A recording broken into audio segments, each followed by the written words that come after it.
Halo, semangat pagi anak-anak. Bagaimana kabarnya hari ini? Tentunya luar biasa ya.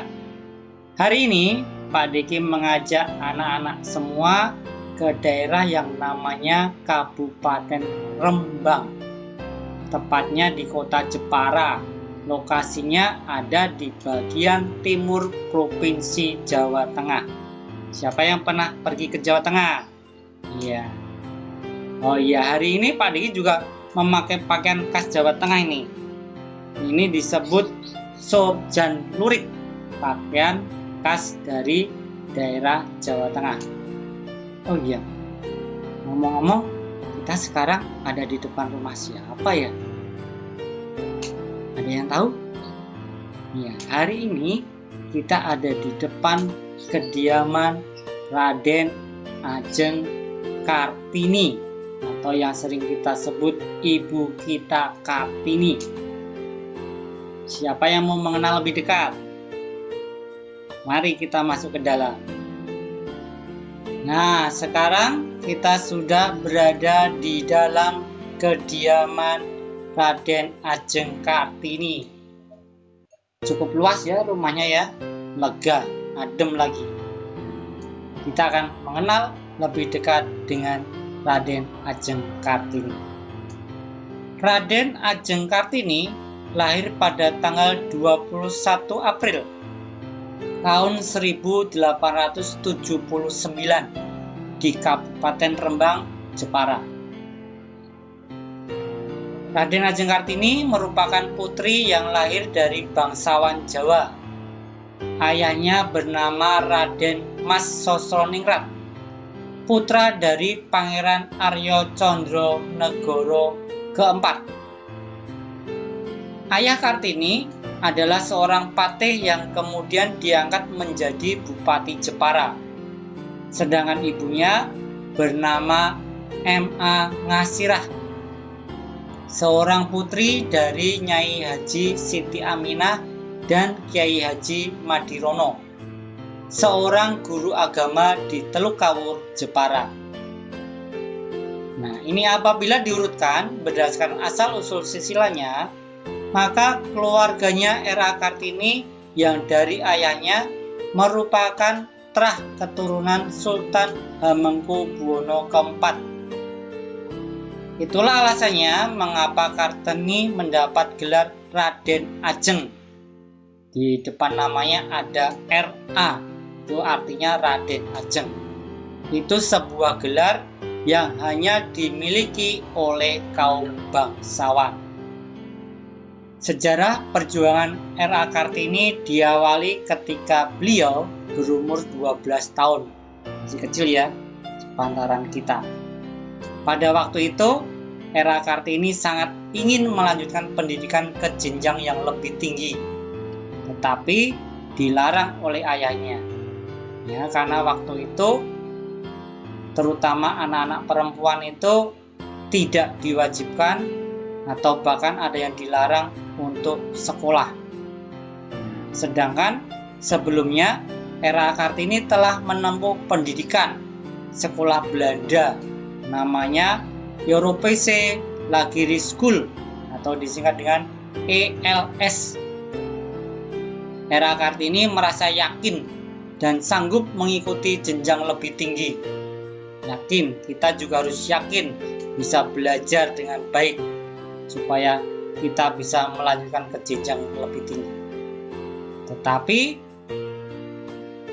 sayang, walaupun Kartini sudah mahir berbahasa Belanda, situasi mengatakan bahwa Kartini tidak boleh melanjutkan sekolah yang lebih tinggi. Karena apa? Karena ayahnya memutuskan bahwa di usianya yang ke-12 tahun, R.A. Kartini harus dipingit. Dan jika sudah selesai dipingit, masa pingitnya sudah habis, R.A. Kartini harus dinikahkan. Dipingit itu tidak boleh keluar-keluar dari rumah, harus di dalam rumah terus. Padahal Kartini sudah berusaha ini meyakinkan ayahnya, tetapi ternyata sia-sia. Kartini tetap harus dipingit. Karena situasi yang tidak memungkinkan dan Kartini harus hormat kepada orang tua, harus menuruti apa kata orang tua waktu itu, Era Kartini tidak memiliki pilihan lain, sehingga ia harus tetap mengikuti keinginan orang tuanya untuk menjalani pingit itu. Dia tidak boleh kemana-mana. Tapi Kartini tidak putus asa.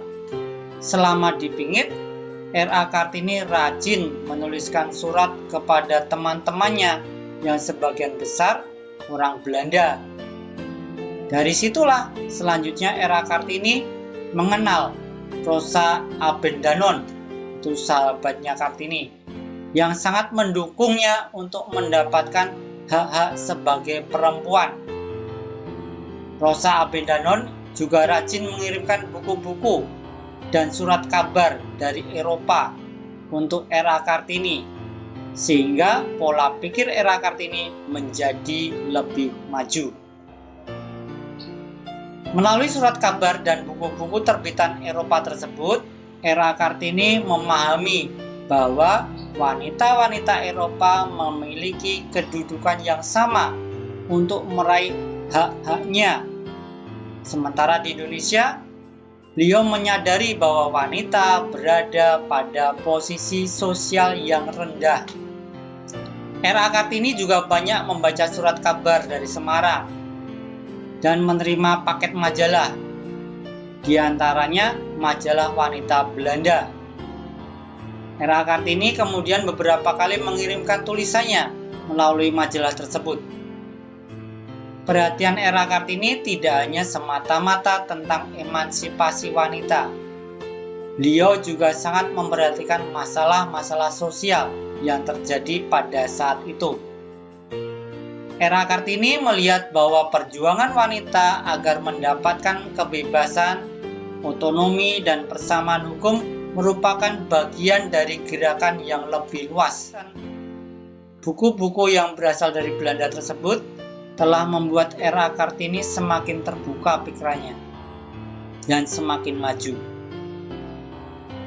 Tapi sayang, setelah masa pingitannya berakhir pada tanggal 12 November 1903, R.A. Kartini harus menikah dengan Bupati Rembang bernama KRM Adipati Aryo Singge Joyo Adiningrat atas perintah dari orang tuanya.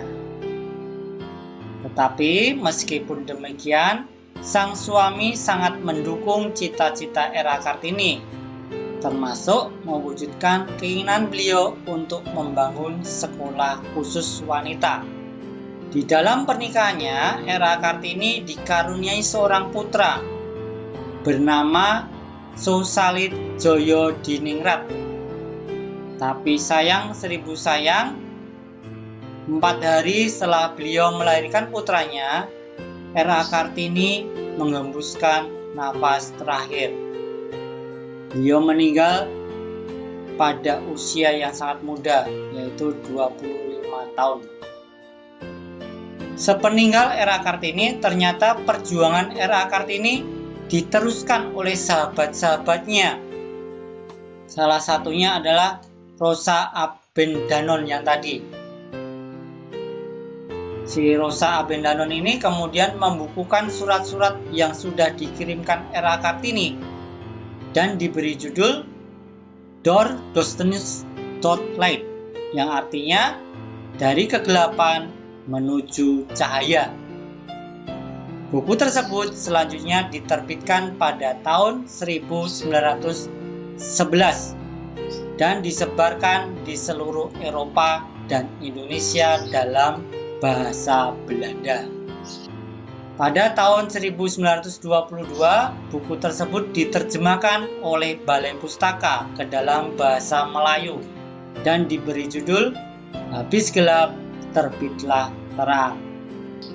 Secara resmi, peringatan Hari Kartini ditetapkan melalui keputusan Presiden Republik Indonesia nomor 108 tahun 1964. Keputusan tersebut ditandatangani pada tanggal 2 Mei 1964. Dalam keputusan Presiden tersebut juga memuat penetapan R.A. Kartini sebagai pahlawan kemerdekaan nasional. Peringatan Hari Kartini dilakukan setiap tanggal 21 April. Ini merupakan salah satu upaya untuk menghargai dan menghormati perjuangan R.A. Kartini. Sebagai bangsa Indonesia, kita harus bangga memiliki R.A. Kartini karena beliau telah berhasil mewujudkan kesetaraan hak antara kaum laki-laki dan perempuan di era modern seperti sekarang ini. Sudah tidak ada lagi perbedaan hak antara laki-laki dan perempuan dalam hal memperoleh pendidikan. Peringatan Hari Kartini mengandung makna yang sangat mendalam mengenai emansipasi perempuan dan mengingatkan untuk terus memperjuangkan keadilan, khususnya dalam gender, perbedaan antara laki-laki dan perempuan. Sudah tidak ada lagi, sudah tidak dibeda-bedakan lagi. Laki-laki dan perempuan punya hak yang sama.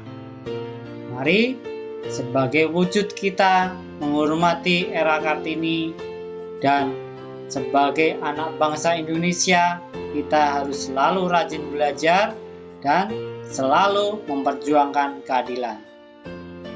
Selamat Hari Kartini untuk seluruh anak-anak SD Tarakanita 3. Tetap semangat, tetap sehat. Dadah.